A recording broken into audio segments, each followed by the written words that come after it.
자, 오늘은 성경에서 정말 중요한 인물이죠. 아브라함의 이야기를 가지고 믿음이라는 게 대체 뭔지 아주 흥미로운 관점에서 한번 파헤쳐 보려고 합니다. 이 모든 이야기의 시작은 사도 바울이 로마서 4장에서 던지는 이 질문에서부터 출발합니다. 그러니까 이런 거죠. 한번 생각해 보세요. 완전히 다른 규칙을 따르면서 살아온 두 그룹, 바로 유대인과 이방인이 어떻게 한 가족이 될 수 있을까요? 심지어 그 둘을 날카롭게 구분짓던 율법이라는 걸 그대로 둔 채로 말이에요. 이거 정말 풀기 어려운 문제처럼 보이죠? 자, 한번 깊이 들어가 보겠습니다. 자, 믿음으로 하나가 된다? 이 말만 들으면 기존의 중요한 규칙, 그러니까 율법을 다 무시하고 그냥 없애버리는 것처럼 들리잖아요. 근데 바울은 정반대라고 주장해요. 믿음이 오히려 율법을 더 굳건하게 세워준다는 거죠. 아니, 이게 도대체 어떻게 가능한 이야기일까요? 이 복잡하게 얽힌 수수께끼를 풀 열쇠는요, 정말 의외의 인물한테 있습니다. 바로 유대인이라면 누구나 존경하는 민족의 아버지 아브라함에게서 그 답을 찾아야 한다는 겁니다. 자, 이제 이 모든 논증의 핵심 증인이라고 할 수 있는 아브라함의 사례를 한번 자세히 들여다보죠. 아마 우리가 알고 있던 아브라함과는 조금 다른 모습을 발견하게 될지도 모릅니다. 우리가 흔히 생각하는 아브라함은 어떤 모습인가요? 믿음의 조상, 순종의 아이콘, 완벽한 사람, 이런 이미지잖아요. 그런데 말이죠. 바울이 보여주는 아브라함은 완전히 다릅니다. 오히려 그가 흠도 많고 때로는 의심하고 흔들리는 평범한 인간이었기 때문에 바로 그래서 더 중요한 진실을 우리에게 보여준다는 겁니다. 여기서 바울이 정말 충격적인 사실 두 가지를 딱 짚어내요. 당시 사람들에겐 정말 헉소리 나는 이야기였을 겁니다. 첫째, 하나님이 아브라함을 처음 부르셨을 때 그는 유대인이 아니었다는 거예요. 그냥 이방인이었죠.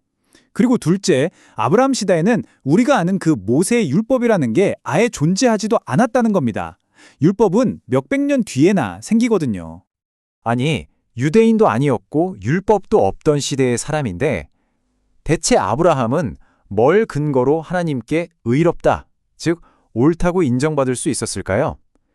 그 해답은 아주 간단한 데 있습니다. 바로 순서를 보면 돼요. 여기서 딱 두 가지 개념을 구분해야 하는데요. 보수랑 은혜입니다. 간단해요. 보수는 내가 일한 대가, 당연히 받아야 할 월급 같은 거죠. 반면에 은혜는 그냥 거저받는 선물이에요. 자, 그럼 여기서 핵심 질문. 아브라함이 하나님께 받은 의로움은 과연 월급이었을까요? 아니면 선물이었을까요? 바로 이 순서가 모든 걸 설명해 줍니다. 한번 보세요. 아브라함은 3단계, 그러니까 하나님이 약속을 믿었다는 사실 하나만으로 의롭다는 인정을 받아요. 그가 뭘 해서가 아니에요. 그냥 믿었기 때문이죠. 우리가 아브라함의 대표적인 행위로 알고 있는 할례는요, 저기 4단계, 훨씬 나중의 일입니다. 그러니까 할례는 의로움의 조건이 아니라 이미 받은 약속에 대한 도장이나 증표 같은 거였던 거죠. 바로 이 구절, 아브라함이 하나님을 믿으니 그것이 그에게 의로 여겨졌다. 이게 모든 논증의 심장입니다. 핵심은 아브라함이 뭘 했느냐가 아니라 뭘 믿었느냐였던 거죠. 만약에요, 이 의로움이라는 게 착한 일 많이 한 사람한테 주는 상장 같은 거였다면 아브라함은 절대 못 받았을 겁니다. 성경에 나오는 그의 삶을 보세요.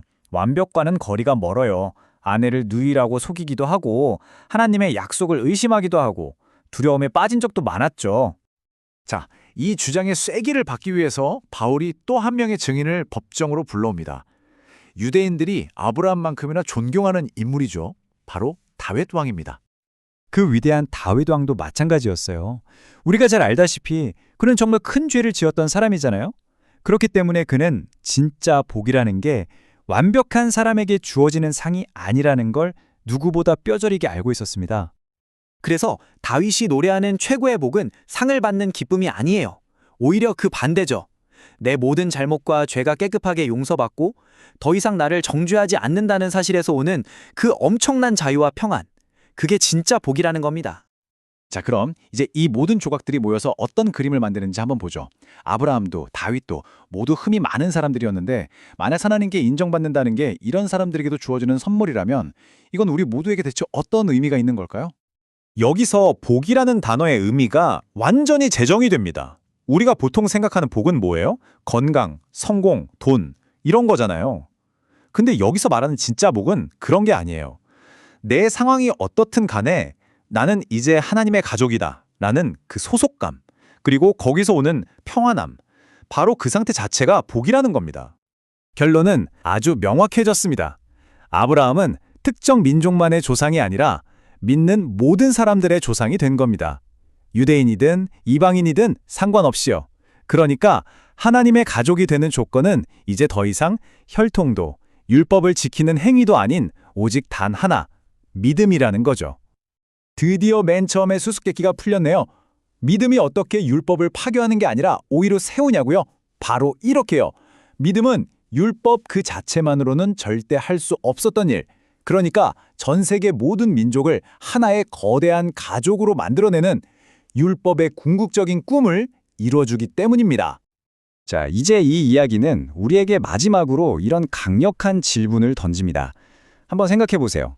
나의 소속감, 나의 정체성이 내가 열심히 노력해서 얻어내야 하는 어떤 자격 같은 게 아니라 그냥 거저받는 선물이라면 그 사실이 과연 우리 자신을 보는 눈, 그리고 다른 사람을 대하는 방식을 어떻게 바꿔놓을까요?